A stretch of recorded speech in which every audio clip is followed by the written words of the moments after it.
Okay, last we left off, we just talked about Pan Am. So this is, let's see, Chapter 6, Part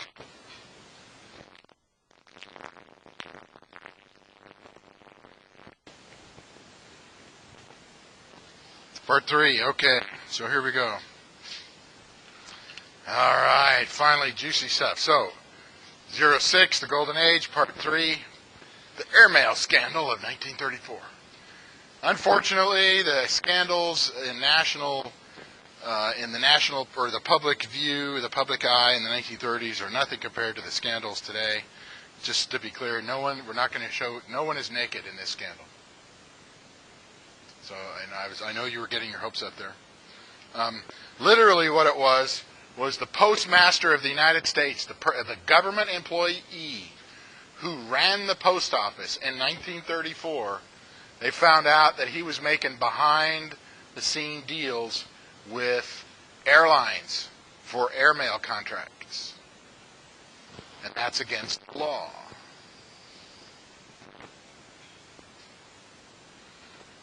If you've been listening to the news, national news lately, you may have heard the word collusion.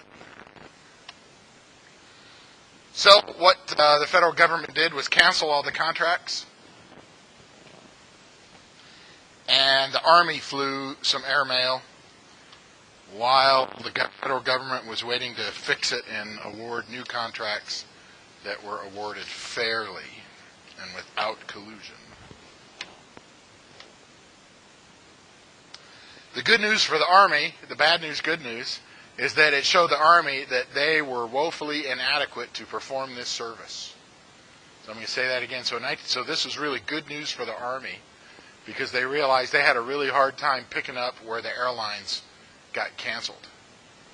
And it's because they didn't have enough airplanes or enough pilots or enough mechanics or the right kind of flying airplanes. But you got to remember now, in 1934, so let's see, if the World War I, if the hostilities ended in December of 1828, there's 10 plus 6 more, so 16, so this is now 26 years after the end of World War I. 26 years? Yeah, 26 years.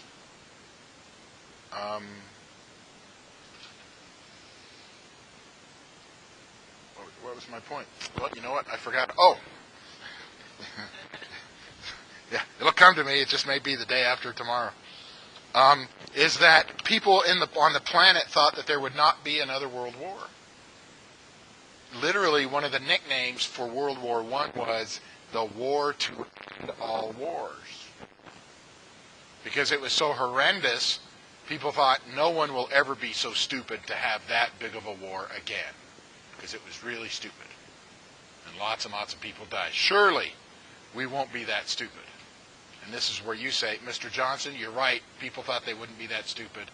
And please stop calling me Shirley. Nobody's grinning. Okay, nobody gets that one. All right.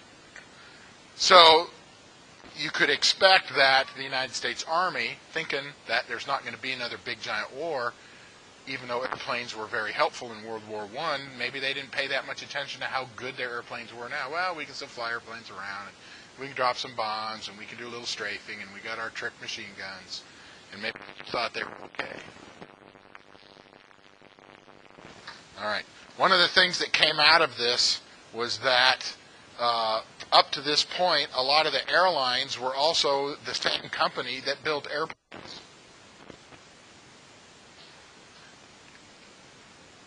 So the post office said, you know what, if you're a company that builds airplanes, you can't be the airline that gets the airmail contract. This was really where the separation occurred from airliner manufacturers. Big airplane manufacturers were not airlines anymore. And if you look at it today, or even 50 years ago, there in the United States, there are no airplane manufacturers that also are an airline.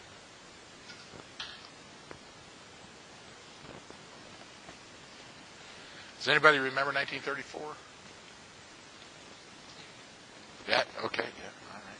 Yeah, I was about 5 years old in 1934. I use a lot of Greek formula. That's why I look so young. Can anybody tell how young I look?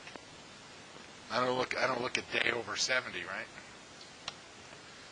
All right. I want to talk about a man named Jeppesen. 2 P's and all E's. That's why I try to remember how to spell his name. 2 P's and all E's. He originally was an airmail pilot in the United States. And the problem with being an early airmail pilot, here, fly from Chicago to Pittsburgh. And there was not a chart. There was no piece of paper that said, here's the good places to land on the way. Here's the airports you can land and get gasoline. Here's where people have, there just wasn't any information on how to fly anywhere. So he thought this was a terrible idea. So he started taking notes. He was flying these mail routes, and he started taking notes. And he'd draw sketches of airports, and he'd list, well, here's a great railway. You can go this railway from, if you go to South Chicago, you can fly along this railway until you get to this city, and then you can fly this road, turn there, and then you can get to Pittsburgh. So he not only made a lot of notes about airports and how to recognize and how to get to the airport, or what was available at the airport, but how to navigate between the airports. And he so good at it, and people wanted it, he started publishing it, and he started getting data from other pilots, and he ended up selling this information, printing it and selling it to pilots, and not just airmail pilots, but to the airlines. Yeah, question. Yeah, Mr. Jeppesen ended up forming a company called Jeppesen. And not only have they been making airport charts and navigation charts for 80, 60, 70, 80 years, they're a very big aviation publisher. In fact, there's pretty much nothing in aviation that you want to know that Jeppesen doesn't print a book about. And it's arguably, you can argue about who is the best, but nobody has a really hard time saying that they are better than what Jeppesen produces. And in fact, both of the textbooks for aviation history and the one for private pilot ground school are published by Jeppesen. I didn't pick those books. They were here when I got here, but I'd be hard-pressed to say there's a better one. And actually, for a basic aviation history book, I actually have looked around. That one, they didn't write it. Somebody else wrote it, but Jeppesen published it. It's actually, I think it's the best one. He also gathered information to be able to fly overseas. So let's say I want to fly to Mexico. How easy is it going to be for me as a U.S. citizen that doesn't speak Spanish and I can't read it or write it to contact the Mexican government and say, I would like information about navigating across Mexico because I want to fly to the state of Oaxaca.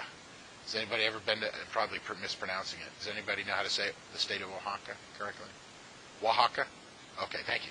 So I want to go to Oaxaca. See, I can't even speak Spanish, much less write it. And I don't even know where are the airports in Oaxaca. I just want to go to the one where there's a beach. And and of course, is everyone familiar with the fact that in the state of Jalisco is where they make tequila, but the state of Oaxaca is where they make mezcal. It's actually from a different agave plant. If you need more data, see me after class.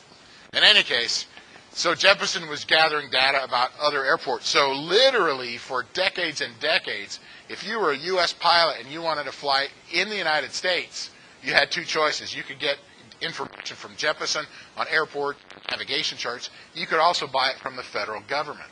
The federal government was printing the same stuff, although you could argue that most people liked the Jeppesen instrument pilot, pretty much only bought the Jeppesen stuff because it was easier to read and easier to use, and it was better. If you wanted, you could buy stuff from the federal government. But if you wanted to leave,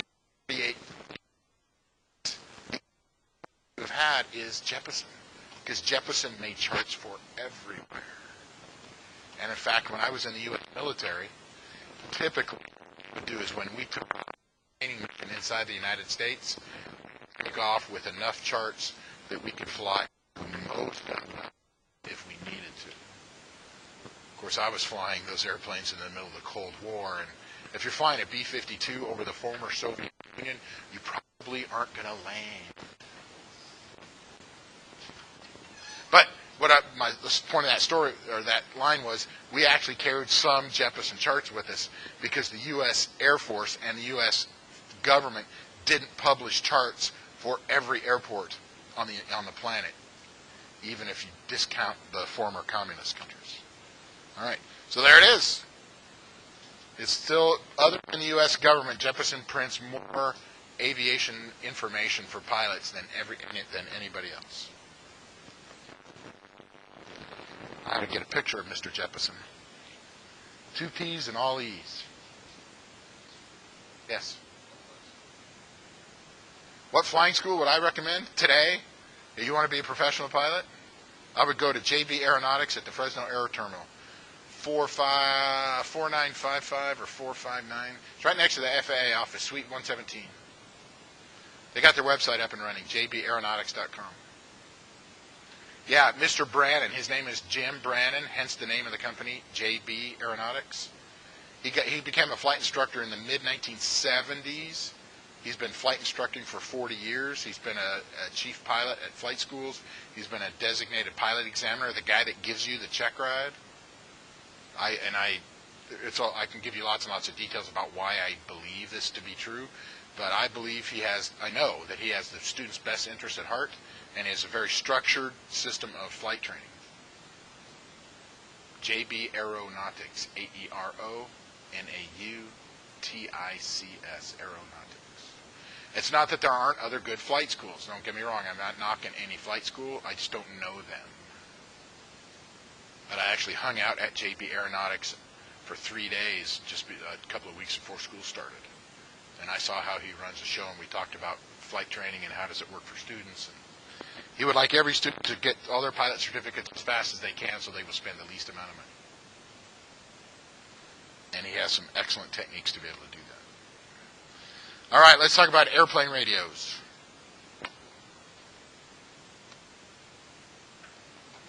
In 1926, does anybody else remember what happened in 1926? I'm sorry? You remember it like it was yesterday. Well, if I was 5 years old in 1934, then I don't have very good memory of 1926. But that was when the federal government started regulating pilots and mechanics in the United States. Before that, you could fix an airplane as a mechanic, and you didn't have to be certified, and you could fly an airplane as a pilot, and you didn't have to have a pilot certificate. Wow, so interestingly enough, the same year, they started bolting down navigation radio transmitters in the United States in 1926. It's not like they just snapped their fingers and there was 500 transmitters in the United States. That's just when they started it. And it provided a way to navigate without seeing the ground. So it was using radio waves. The first airport with a control tower was in 1930. You know, I started flying in 1977, and I remember flying into what's now Fresno Chandler Executive Airport. It's on the far side of Fresno. It's on the far west side, west of Highway 99. It's not very busy anymore. They don't have a tower. But when I learned to fly, they had a tower, and I was so scared I had to talk to somebody on the radio. And then I was going to have to do what they told me to do. Oh, my goodness. Turns out it's reasonably simple to talk on the radio. So the first airport control tower, it was in 1930. Also want to talk about Jimmy Doolittle. Jimmy Doolittle was in the Army, and he was the first person that took off and landed without looking out the window. He took off, flew around for a little bit, and came back around and landed, and he wasn't looking out the window. He actually had gyroscopic instruments in the airplane that told him if he was turning left, turning right, climbing, or descending. And if I did this correctly, I'm going to hit the button. It's going to tell me what year he did it. Ta-da!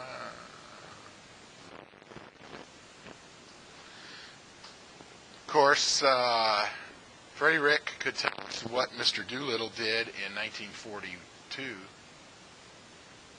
Do you remember what Mr. Doolittle did in 1942? He was still in the Army, wasn't he? He was in the Army Air. What's that? He bombed Tokyo. Yeah, it's a very famous. It's the first time the United States counterattacked Japan after Pearl Harbor. They did it about 3.5 months after Pearl Harbor. They put B-25 Army Air Corps bombers onto an aircraft carrier, got close to Japan, and I think 16 of them, was it 16? Launched off the aircraft carrier. There's a great movie that Freddie doesn't like. It's called 30 Seconds Over Tokyo. I liked it, but, you know, I was born in 1934, so I like black and white movies. In any case, if you wanted to fly long distance, in particular over the ocean, you used what was called celestial navigation. Celestial navigation is using a sextant and looking at the stars and measuring how high above the horizon they are and figuring out where you are.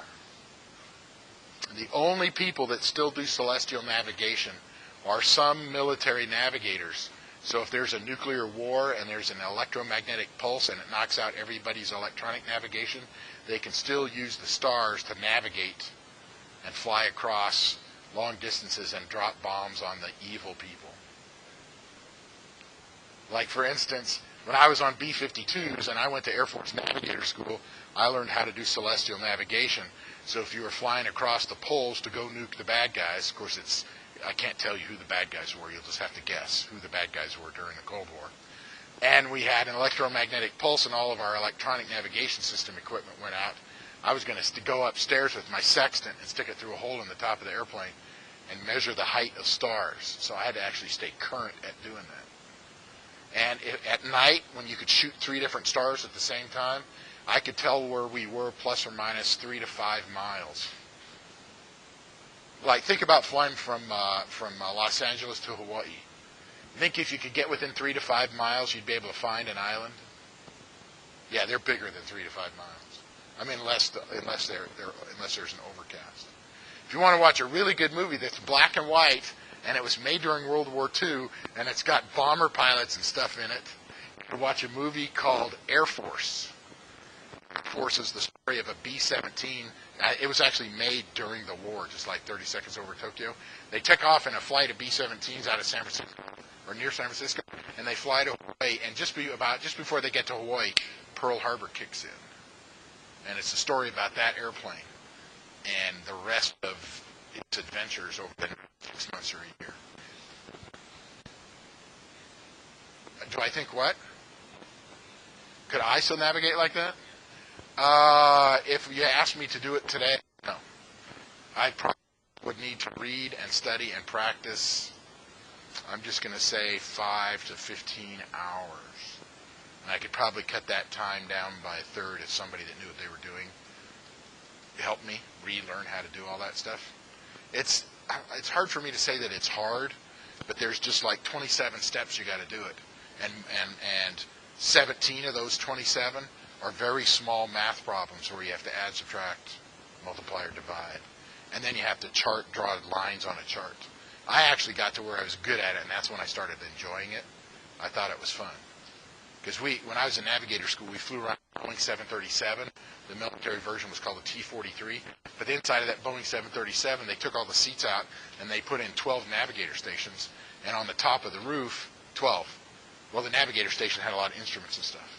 So on the top of the roof, along the top of the ceiling, they had these holes that you stuck your sextant in it, and it had a periscope in it.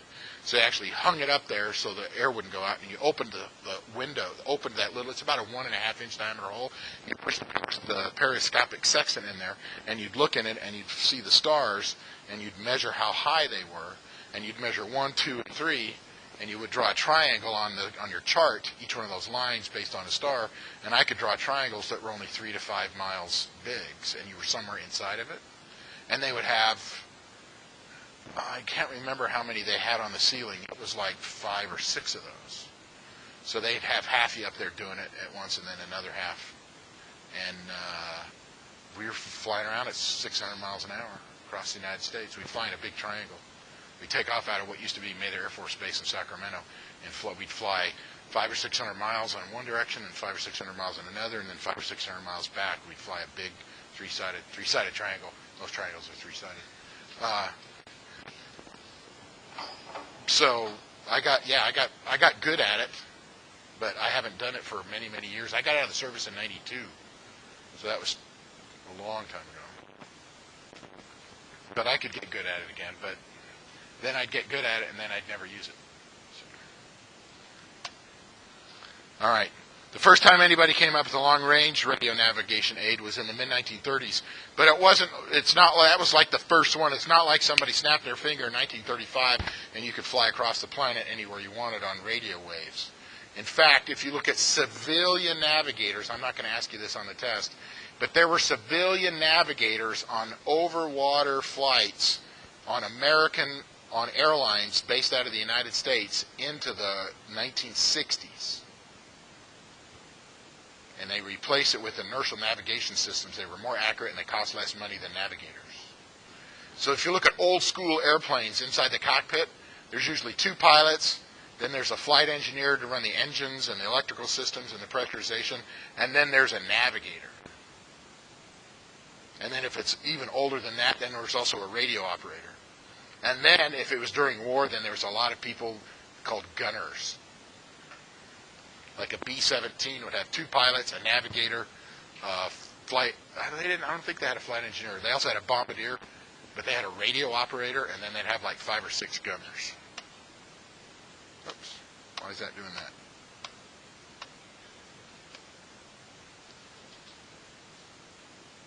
Oh, okay. Yeah, maybe we'll wait to watch that one. Those are all the good movies. Oh, wait. Well, then I guess we're going to watch them.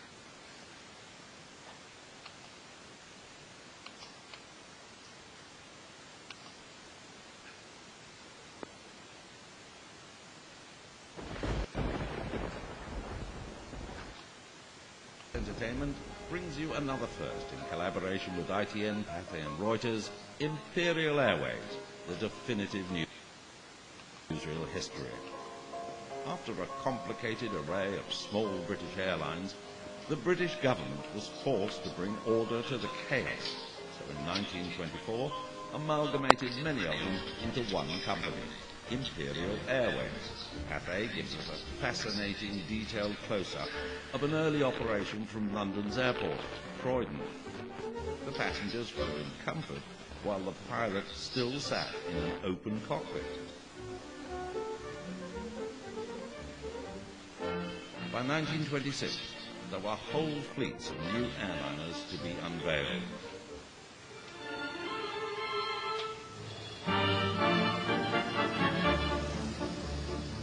And new flying boats were commissioned.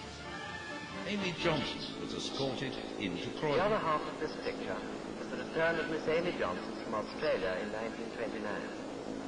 She is being led home in triumph by an Imperial Airways liner to the great airport of Croydon. New Handley-Page airliners sat the pilot in an enclosed cockpit at last.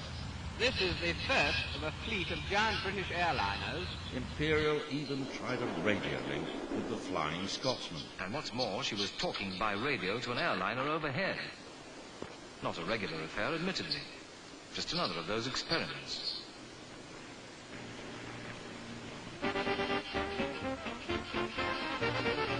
The airline transmitted Jack Hilton and his band live from the air, and even flew the first car. At Croydon, it was loaded on one of the giant airliners for delivery in Paris. 1936 saw the birth of the new giant Empire flying boats. Costing a total of £2 million, weighing 18 tons each, these represent an important step in our belated bid for a place in the sky. Also included is the Mayo combination aircraft and air-to-air refueling. The flying boat sails out a line behind its tail. The fueling plane lowers another. Thus contact is established in mid-air. And soon the petrol pipe is lowered from the fueling plane. Here it comes. And our cameraman in the tail of the flying boat gets an amazing shot of the nozzle of the pipeline coming down towards him. This is the definitive, exciting view of Britain's pioneering airline, Imperial Airways, the forerunner of BOAC, BEA, and the British Airways of today.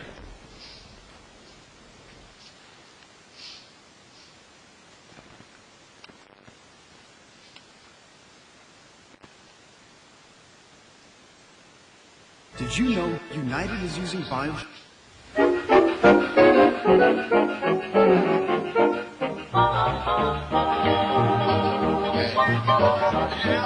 Okay.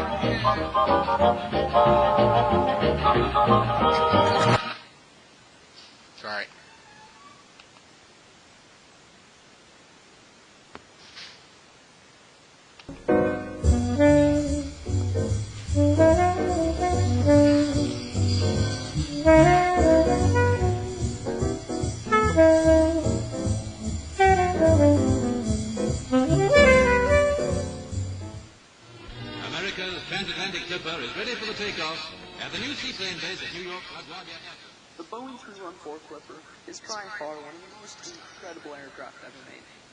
It was produced between 1938 and 1941 and was only ever operated by 2 airlines.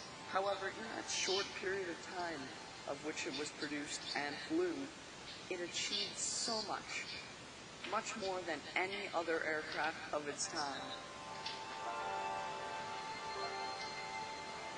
By far, the most successful user of the Boeing 304 was Pan American, sending it everywhere from Guam to Australia, to the Philippines, to New Zealand, to the United Kingdom, and to Ireland.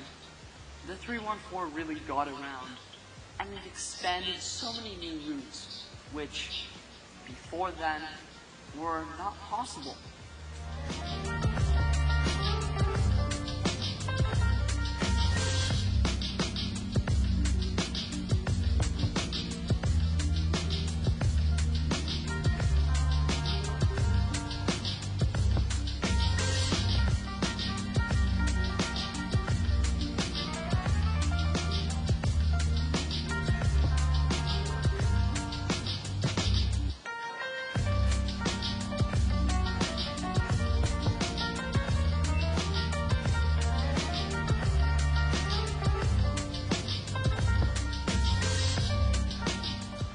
One of the most impressive accomplishments that the Boeing 314 ever achieved was the fact that in the midst of World War II, the Boeing 314 Pacific Clipper had to head back to America.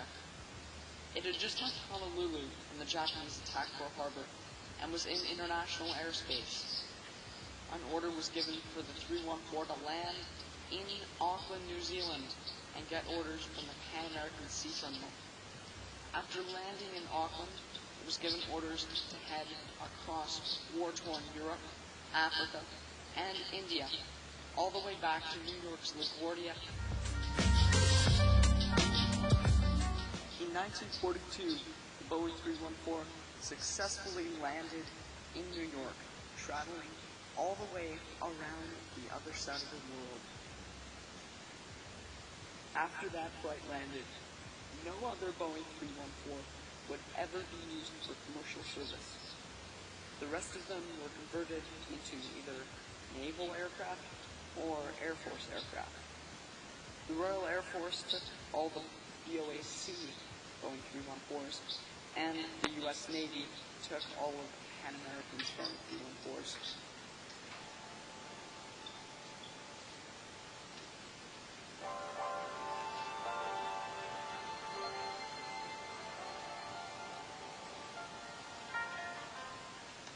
As of right now, only one Boeing 314 remains, the Boeing 314 in the Floynes Flying Boat Museum in the Republic of Ireland.